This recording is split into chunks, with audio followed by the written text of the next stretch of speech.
Assalamualaikum warahmatullahi wabarakatuh. Balik lagi di podcast Arafi yang sudah tentunya bersama Arafi dan juga kita ada teman yaitu Syarif. Nah, boleh nih mungkin kenalan dulu dari Syarif dulu deh kayaknya. Ya, perkenalkan, nama saya Muhammad Syarif Hidayatullah, biasa akrab dipanggil Syarif. Saya dari aktivis kampus, salah satu kampus di Bandung. Oke, terus seperti yang sudah kita pasti tahu, Arafi. Oke. Assalamualaikum warahmatullahi wabarakatuh. Perkenalkan, nama saya Raffi Reynard Oktafaransa, bisa dipanggil Raffi. Saya caleg DPRD Kota Bandung, dapil 4 nomor urut 2 dari Partai Perindo. Oke, nah jadi sebenarnya sekarang kita bakal bahas apa sih? Jadi ada pertanyaan yang mungkin banyak dibicarakan gitu, Syarif, Arafi gitu. Kayak ini mah pandangan kalian masing-masing nih.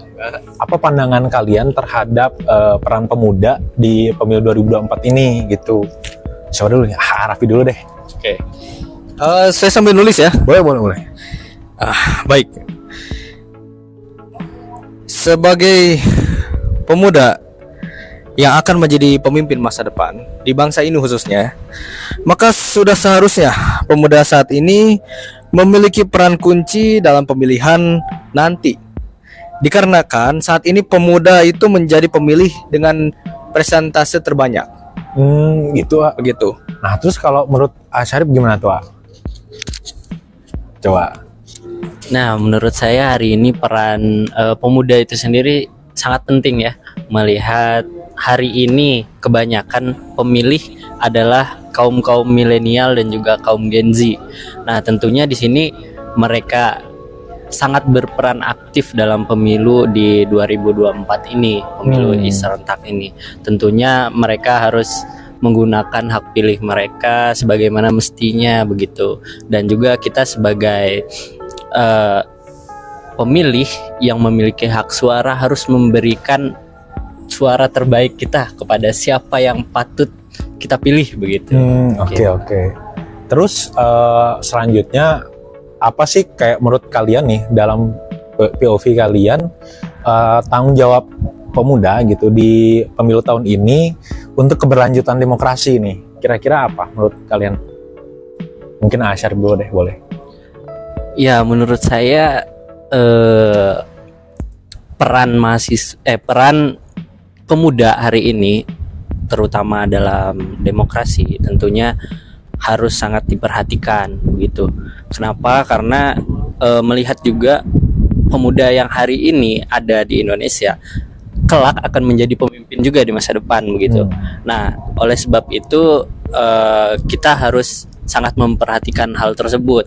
Kenapa? Karena demokrasi ini akan berjalan nanti juga dijalankan juga oleh pemuda-pemuda hari ini begitu. Makanya hari ini mereka harus banyak sekali belajar dan juga tidak gampang menelan pahit-pahit isu-isu yang ada di politik kita pada hari ini begitu. Oke. Terus kalau pandangan Arafi sendiri gimana tuh? Ya, boleh mengomentari juga apa kata Syarif gitu. Oke. Menurut saya pemuda saat ini tuh memiliki tanggung jawab yang sangat besar. Seperti yang sudah saya bilang di pertanyaan awal. Dikarenakan pemuda memiliki persentase pemilih terbanyak, maka pilihan para pemuda saat ini akan menentukan masa depan. Oke. Bangsa kita terutama ya. Jadi maka dari itu kita sebagai pemuda itu harus benar-benar selektif dalam menentukan pemimpin di masa depan. Oke. Khususnya di negara ini ya. Ya. Dan jangan mudah terpengaruh dengan kondisi politik di saat ini. Begitu, saudara. Oh, lalu kalau bagaimana sih kita dapat meningkatkan partisipasi pemuda gitu di pemilu tahun ini sehingga itu bisa berdampak lebih konkret terhadap hasilnya gitu? Gimana tuh menurut Arafi? Baik. Ya mesti saya ya berarti ya. Ya sebagai pemuda yang memiliki rasa cinta akan bangsanya sudah seharusnya memiliki rasa, akan memiliki atau sense of belonging dalam pesta demokrasi ini. Oke. Nah, jangan pernah merasa golput. Ya, golput kan adalah solusi yang netral. Karena dengan melakukannya, golput akan memunculkan kesempatan bagi oknum-oknum nih yang tidak bertanggung jawab Oke. untuk memanfaatkan hal tersebut. Nah, oleh karena itu, menurut saya pemuda itu saat ini harus melek politik agar memiliki masa depan yang baik. Mantap. Gitu, saudara. Oke. Lalu kalau pandangan Pak Syarif sendiri gimana tuh soal tadi bicara tentang peran kita untuk meningkatkan partisipasi pemuda gitu, di pemilu ini agar mengkonkretkan hasil daripada pemilu itu sendiri gitu. Nah, mungkin kalau kita berbicara partisipasi pemuda pada hari ini, tentunya banyak sekali pemuda yang berpartisipasi. Melihat juga yang saya lihat hari ini, politik hari ini banyak sekali menjual politik di sosial media tentunya ya. Nah, politik hari ini saya lihat ini adalah pertarungan media begitu. Karena kenapa mungkin market mereka para politisi ini mungkin sama seperti banyak di sosial media begitu, banyak partisipannya banyak di sosial media. Berikut juga anak-anak milenial dan juga Gen Z begitu kan, mereka sangat aktif bersosial media begitu. Tadi cukup menarik juga yang diungkapkan Arapi tadi bahwa pemuda hari ini sangat harus melek melek politik begitu kan. Nah, ya betul sekali, pemuda hari ini harus aktif sekali dalam melihat isu-isu yang ada saat ini begitu. Karena pilihan terbaik untuk masa depan ada di tangan kita semua begitu hari ini. Untuk kedepannya bagaimana bangsa ini akan berjalan baik dan berjalan kembali demokrasinya begitu, atau partisipannya kembali banyak seperti dahulu gitu ya, seharusnya siapapun yang sudah berada di atas saat ini harus menjadi contoh gitu bagi kaum muda. Agar apa? Agar mereka tidak salah langkah dan salah memilih untuk memilih pemimpin tersebut. Oke, menarik. Lalu gimana tuh pandangan Arafi terkait dengan komentarnya Asyarif, lebih khususnya bicara tentang dogma teman-teman kita gitu sesama generasi muda yang mereka antipati dan juga apatis terhadap politik gitu ya, lebih khususnya pemilu, karena mereka beranggapan bahwa pemilu ini lebih terkesan curang atau ya tidak bisa dipercayalah gitu intinya. Itu gimana tuh pandangan Arafi? Tadi menurut saya itu menarik juga pendapatnya. Nah, inilah menurut saya bukti dari kesalahpahaman serta pengaruh buruk dari kondisi politik saat ini, yang merasa setiap calon hanya memberikan janji palsu dan lain sebagainya. Nah, sudah seharusnya kita sebagai pemuda, khususnya generasi Z ya, memiliki tingkat literasi yang tinggi dan rasa saling sebelum sharing gitu. Oh, saring sebelum sharing. Jadi harus menyaring gitu. Jadi jangan difilter dulu. Betul.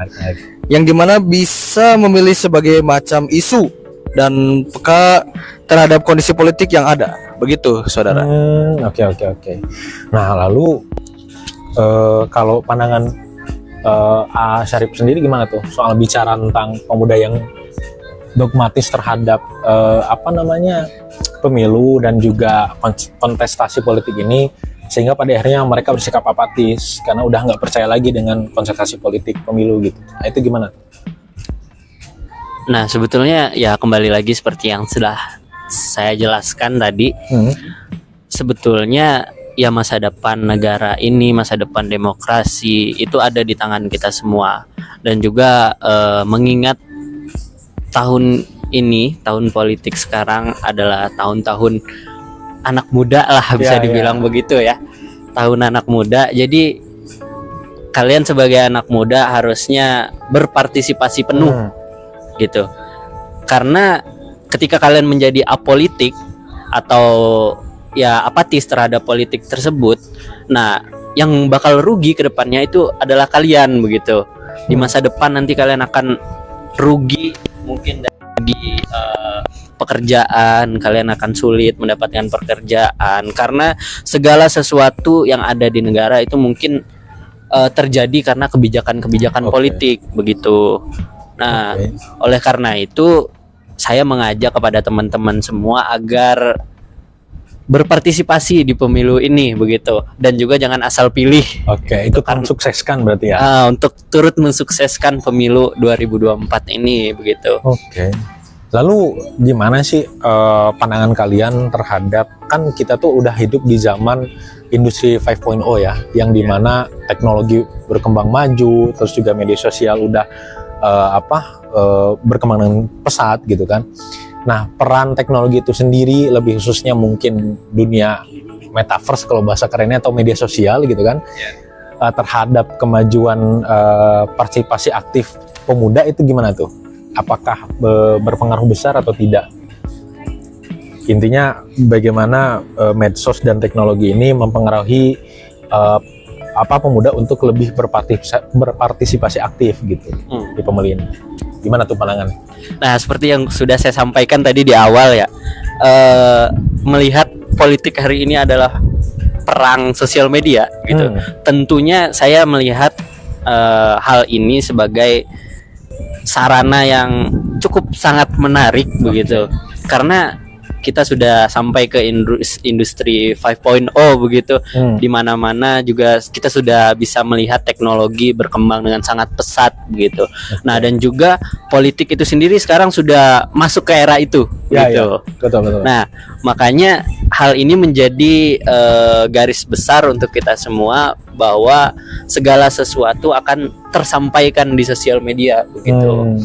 Oleh karena itu, sosial media ini sendiri atau teknologi yang ada saat ini sangat berpengaruh dengan akan partisipan yang akan memilih nanti begitu. Karena mungkin hari ini hanya sekedar kampanye di sosial media. Mungkin 5 tahun ke depan atau 10 tahun ke depan mungkin kita akan memilih lewat gadget kita sendiri mungkin. Ya kan, bisa jadi begitu. Mungkin itu aja. Oke, terus kalau pandangan Arafi sendiri gimana tuh? Mungkin berarti kan bicara tentang politik yang ada, kita menggunakan teknologi, kemajuan media sosial, dan juga itu berpengaruh terhadap partisipasi aktif pemuda. Kita secara tidak langsung ada di masa cybergogil. Pandangan Arafi gimana tuh? Ya, menurut saya sebenarnya dengan adanya kampanye online ini dapat menimbulkan dampak yang besar. Ya, baik dampak positif serta dampak negatif. Nah, itu gimana tuh positif negatif? Nah, gini, dengan adanya sosial media ini sangat membantu bagi para pemilih untuk lebih mengetahui background para calon pemimpin ya. Ya, hal ini pun diterapkan oleh saya. Gitu. Yang dimana saya sebagai caleg menggunakan berbagai macam platform sosial media khususnya ya, untuk melakukan sosialisasi atau juga pengenalan diri. Termasuk YouTube ini berarti ya? Betul. Nah, namun saya rasa terdapat hal yang negatif di dalam penggunaan teknologi ini. Salah satunya penyebaran hoaks serta penggiringan isu-isu begitu. Oke. Terus kan tadi sempat ada kebahas tuh sama Arafi bicara sosok pemimpin. Nah, lalu pandangan Arafi atau Asyarif gitu terkait dengan pemimpin ini, ketika taruhlah kalian sebagai pemilih nih, kita ganti POV-nya sebagai pemilih gitu. Pemimpin yang seperti apa sih yang itu jadi, dalam artian gini, taruhlah Arafi milih satu sosok pemimpin, misalkan saya.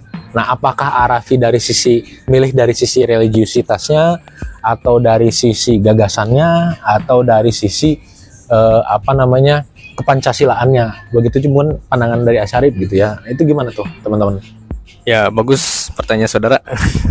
Menurut saya seorang pemimpin ini yang memiliki gagasan yang visioner, yaitu pemimpin yang mampu melihat akan dibawa kemana bangsa ini gitu. Nah, dibawa ke depannya bangsa ini gitu. Ngerti kan maksud saya? Ya berarti dalam artian perjalanan ke depan berarti ya. Begitu, betul. Oke. Nah, dan dengan gagasan ini sudah tersisipkan nilai religiusitas serta Pancasilais. Oh berarti udah masuk. Betul, sudah masuk. Oh karena apa tuh pengaruhnya? Pengaruhnya Berarti sinkron berarti ya antara betul, gagasan sinkron. dengan premis tadi gitu ya. Oke. Lanjut. Sih mana tuh? Ya, pemimpin itu pemimpin yang memiliki ketegasan tinggi dan pandangan yang visioner menurut saya. Begitu. Oke. Berarti karena faktor gagasan dan juga pandangan visioner dialah sehingga itu menyebabkan berpengaruh lebih besar terhadap pilihan Arafi mungkin ya. Betul. Ya, itu menurut saya akan cocok untuk memimpin bangsa ini dikarenakan bangsa ini harus memiliki pemimpin yang adil kepada seluruh rakyatnya. Oke. Dan tidak mudah dipengaruhi. Begitu. Oke. Nah, terus kalau Asyarif gimana tuh pandangannya? Kayak ketika Asyarif milih pemimpin, lihat dari sisi apanya sih? Religiusnya atau Pancasilanya atau gagasan atau apa? Sebetulnya dalam memilih pemimpin ini kita harus sebetulnya 3 hal tersebut harus terpenuhi begitu. Oke. Nah, jadi bukan salah satu berarti. Bukan salah satu begitu. Karena ya negara kita ini tentunya berdasarkan Pancasila begitu. Jadi kita harus memilih pemimpin yang Pancasilais juga begitu. Harus memilih pemimpin yang agamis juga mungkin. Dan kalau saya pribadi mungkin akan memilih pemimpin-pemimpin yang gagasannya dapat menjawab keluh kesah masyarakat yang ada hari ini. Masalah-masalah yang ada pada hari ini. Karena kenapa? Karena hal ini sangat dibutuhkan oleh masyarakat begitu. Saya juga sering turun ke masyarakat lalu bertanya keluh kesah mereka semenjak kepemimpinan, misalnya saja nih kepemimpinan Bapak Jokowi, mungkin banyak sekali permasalahan-permasalahan yang dihadapi oleh mereka namun tidak terselesaikan pada hari ini.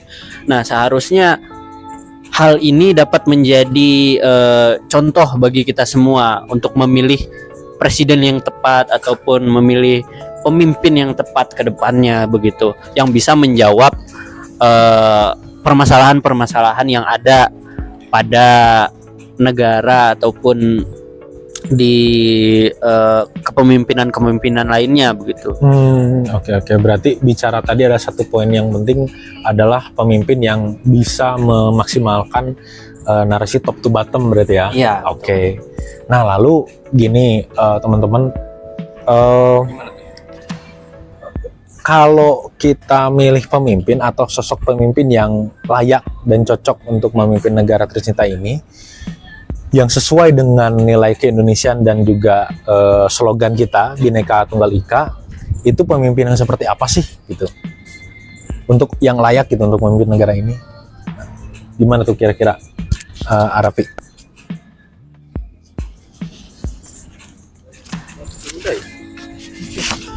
Yang bicara kayak soal misalkan gini, ketika misalkan Arafi ini punya kuasa atau Asyarif punya kuasa untuk membuat satu aturan tentang bahasanya mah klasifikasi lah. Oh, ini pemimpin yang cocok tuh punya karakter ini. Nah, itu yang kayak gimana sih? Untuk yang dia sesuai dengan nilai-nilai keindonesiaan, nilai Pancasila, nilai Bhinneka Tunggal Ika. Itu yang kayak gimana sih? Gitu. Ya, yang tadi sudah saya sampaikan, pemimpin ini yang memiliki ketegasan tinggi dan pandangan yang visioner menurut saya itu sangat cocok untuk memimpin bangsa ini, dikarenakan bangsa ini tuh harus memiliki pemimpin yang adil kepada seluruh rakyatnya. Berarti tegas tapi adil ya. Betul. Soalnya kan beda kalau tafsirannya dengan tangan besi gitu ya. beda lagi. Dan sama satu lagi, tidak mudah dengan dipengaruhi. Oke. Jadi ya, dia nggak mudah dipengaruhi sama yang lain gitu. Gitu. Dia teguh pendirian berarti ya. Betul. Oke. Nah, kalau pandangan Asyarif gimana terhadap pemimpin yang layak tuh, yang punya karakter seperti apa sih yang sesuai dengan nilai-nilai keindonesiaan dan Bhinneka Tunggal Ika? Ya, menurut saya pribadi, pemimpin yang layak itu adalah pemimpin yang tentunya bisa adil dan menegakkan keadilan begitu ya. Masih Karena- sama nih ya berarti. Ya, Sinkron berarti. betul. Sangat menarik begitu. Karena kita lihat saat ini banyak sekali pemimpin yang hanya mementingkan ego pribadi mereka begitu. Seperti mungkin sekarang sudah ada slogan politik dinasti seperti Oh, itu iya, kan. iya. Itu kan sangat kepentingan keluarga. Betul, begitu. betul. Nah, jadi hal-hal seperti ini harusnya kita jauhkan begitu. Karena ya kita bukan berbicara soal keluarga siapa yang diuntungkan pada saat ini, kelompok siapa yang diuntungkan, tapi kita berbicara tentang halayak banyak gitu, kebutuhan-kebutuhan masyarakat yang banyak tentunya di Indonesia itu sendiri begitu. Nah, makanya kita harus mencari pemimpin dan memilih pemimpin yang bisa menegakkan keadilan begitu. Oke.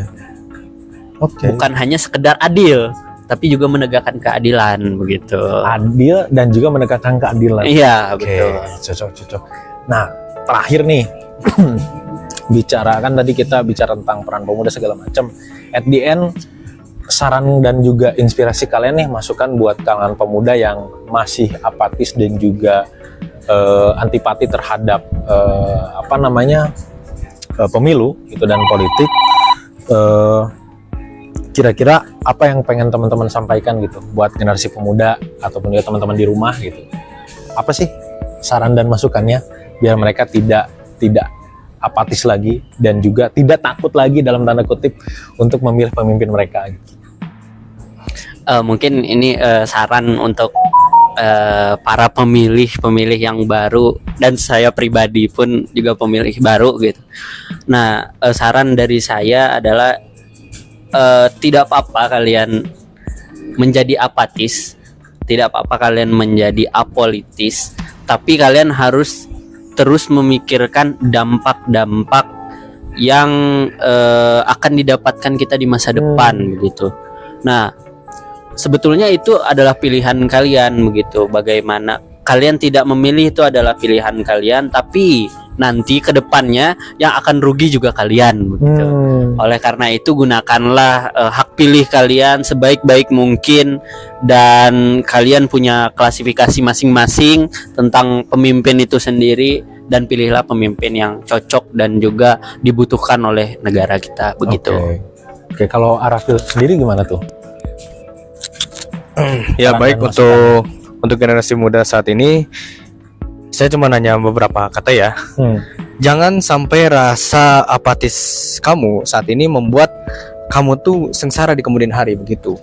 Jadi pilihlah pemimpin sebaik-baiknya dan yang adil gitu. Itu menurut saya. Nah lah, karena gini kan Arafi, itu kan ada kaitannya juga sifat apatis kita segala macam dengan pandangan bahwa golput itu berarti netral. Nah, pandangan Arafi secara personal paling dalam, kalau Arafi punya temen yang kayak gitu, misalkan saya. Nah, itu gimana tuh Arafi tuh?